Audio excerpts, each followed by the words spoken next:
principalmente é o estabelecer acordos de dupla diplomação, que é uma disciplina no currículo não bate com outro currículo, talvez porque o professor que ministra a disciplina entende que aquela disciplina é absolutamente essencial no processo de formação.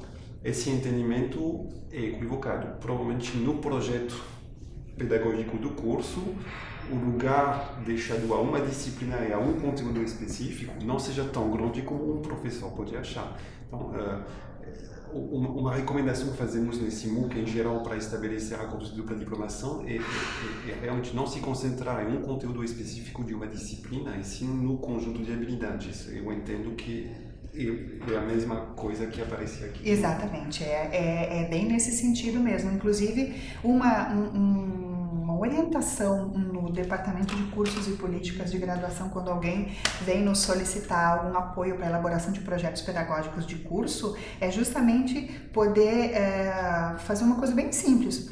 Organizadas as competências desse perfil profissional, quais são as atividades de ensino que estão centralmente envolvidas com essas? Ao fazer isso, nós notamos que não é uma disciplina que tal professor ministra com tal conteúdo que consegue construir essa competência. Muitas vezes é um conjunto delas. Muitas vezes a gente verifica que há uma não equidade entre isso. Se focaliza muito numa competência e outras são parcamente tratadas. Então, neste processo de poder pensar onde está o local para desenvolver isso, se pode perceber que não dá para ser um local, mas ele é um conjunto. Os professores precisam se reunir, precisam pensar em conjunto, e isso mostra também que não dá para validar carga horária, conteúdo, disciplina, professor nesse processo. Mas a gente precisa de um olhar mais amplo. Novamente, a insistência até chata, né, acho que minha nesse momento, e também a gente percebe que é da Relinter, acho que como um todo, né, que é o perfil profissional que nós temos no projeto pedagógico do curso, é o que tem maior importância em detrimento da disciplina em si, ou daquele recorte celular lá do quadro de horários ou do quadro de disciplinas.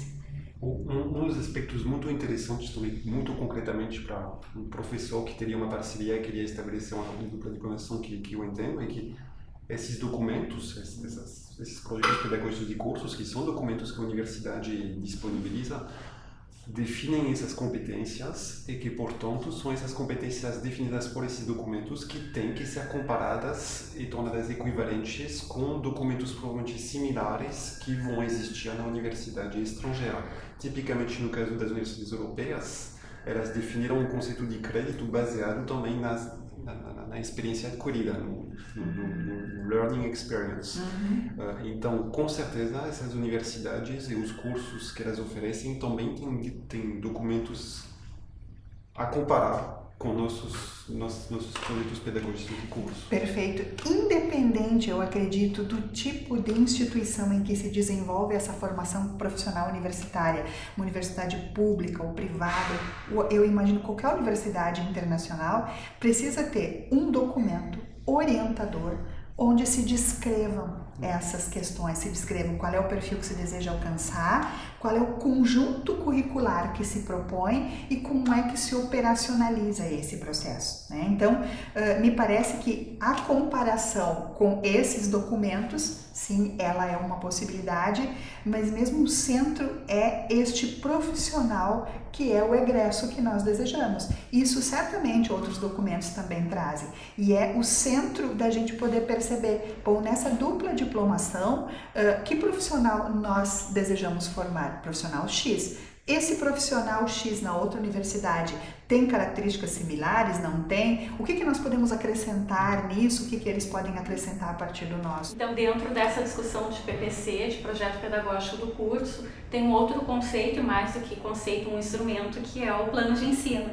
E que é um instrumento bastante utilizado quando se pensa em acordos de dupla diplomação. Em alguns casos, muitos professores acabam se debruçando mais até sobre o plano de ensino do que sobre o PPC do curso. A gente já presenciou casos em que ocorre essa ênfase. Então, gostaria de te ouvir, aproveitando a tua presença aqui, que tu pensas sobre o plano de ensino e essa articulação com o PPC?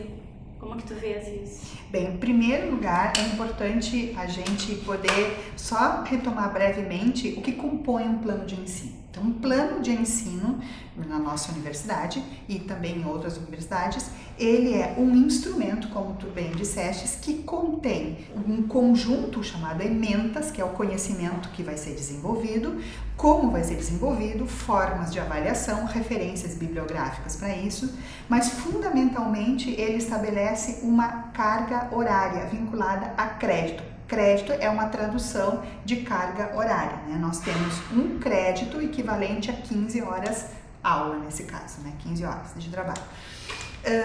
O que acontece nessa relação? O plano de ensino, ele é por atividade de ensino, né? Por exemplo, nós temos uma disciplina X e essa disciplina vai então ter todo esse conjunto de informações para ser desenvolvido com o estudante. Nosso estudante que vai se formar lá no profissional.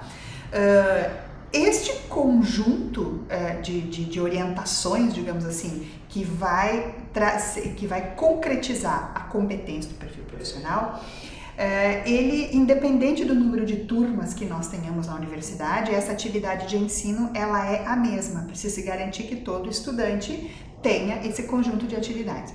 Qual é o papel do plano de ensino em relação ao projeto pedagógico do curso de graduação? É ele poder concretizar, como eu mencionei anteriormente, essa competência prometida. Então, tu tens ali no plano de ensino esse conjunto de saberes, de atividades, de experiências proporcionadas para se chegar àquela competência prometida. O que nesse caso da dupla diplomação, não sei se a palavra adequada não é possível, mas pelo menos não é recomendável fazer, é que se possa trabalhar carga horária, aquele professor e aquele conhecimento, exatamente se o aluno teve ou não teve. Porque o papel do plano de ensino, ele é organizativo, é um acordo propositivo, documental, um registro de intenções pedagógicas para se atingir aquele determinado perfil. Mas podemos ter planos de ensino de outras atividades de ensino que também produzem essa competência. Então, ao fazer uma análise sobre quais são as competências adquiridas pelo nosso estudante nesse processo de dupla diplomação, muito mais do que cotejar um plano de ensino é a gente poder cotejar com essa competência adquirida. Claro que nós precisamos ter esse documento em mãos para poder fazer a análise, porque eu preciso saber mais ou menos se foi, não foi, mas não é um documento, um plano de ensino que vai validar o que ele fez, mas é um conjunto de planos de ensino que concretizam determinada competência. Me ocorreu uma analogia com restaurante. Nós temos normas nacionais que definem critérios básicos de saúde e de higiene que todo restaurante no país tem que aplicar. Perfeito. Isso são as diretrizes nacionais da educação.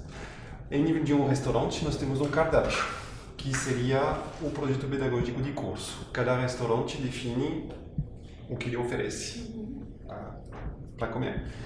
Mas temos também receitas para poder produzir o conteúdo do cardápio. Isso seria o projeto pedagógico do curso. É um documento interno que diz como a gente organiza uma atividade de ensino. O que tu estás nos dizendo é que provavelmente o nível certo para trabalhar na dupla diplomação é realmente o projeto pedagógico, porque o documento interno que é o plano de ensino é muito interno, muito limitado para poder ser comparado diretamente com o que acontece no exterior. Isso. O que importa no restaurante é o cardápio, não é tanto como se produz a comida, e as normas nacionais dão garantia de qualidade, mas são normas nacionais que tu consegue. E eu acho que tu usaste uma expressão que também nós na educação temos bastante crítica, mas que ela se modificou atualmente, que é a ideia de receita. Antigamente a receita era uma coisa técnica. Você faz aquela coisa, aquele prato, fazendo uma analogia com isso, daquele determinado jeito, ele sai igualzinho. Hoje a receita traz um toque do chefe, da pessoa que faz, do cozinheiro, seja lá de quem for. Quer dizer, uma receita não é mais algo pronto que tu faz e vai sair num modelo. Ela tem todo um contexto, um conjunto de ingredientes criativo que tu pode colocar para que aquele prato possa ter algum diferencial, alguma questão. Então, penso que essa analogia que você fez, sim, é o cardápio que ele é importante. E a receita, que é esse processo didático-pedagógico, que nós temos muita crítica a esse termo receita por ter um modelo pronto, hoje está se reinventando. Quer dizer, nós temos nessa proposta pedagógica do cotidiano das nossas atividades de ensino, que não necessariamente acontecem em salas de aula, mas em outros espaços também. Ela tem o quê? Ela tem esses ingredientes que o próprio estudante, na relação com essa cultura internacional que ele está vivenciando, com essa língua que ele está colocando em uso, com essas experiências anteriores que ele tem, que coloca em conjunto, digamos que a gente tem chamado de saberes, né, com os conhecimentos científicos discutidos, isso vai produzir determinadas competências que não são exatamente iguaizinhas em todos, por mais que eu tenha uma área das exatas, como a gente chama, tu tem essa nuance. Então essa tua analogia ela é muito produtiva, considerando essa contemporaneidade que a gente tem desses elementos, inclusive em algo que pareceria tão banal como a receita, né? Então não dá para comparar, não tem nem como comparar, quer dizer, esse plano de ensino, essa forma de fazer, com esse cardápio maior daquilo que se deseja para o estudante. Então essa é uma analogia que eu acho que é bem produtiva. E voltando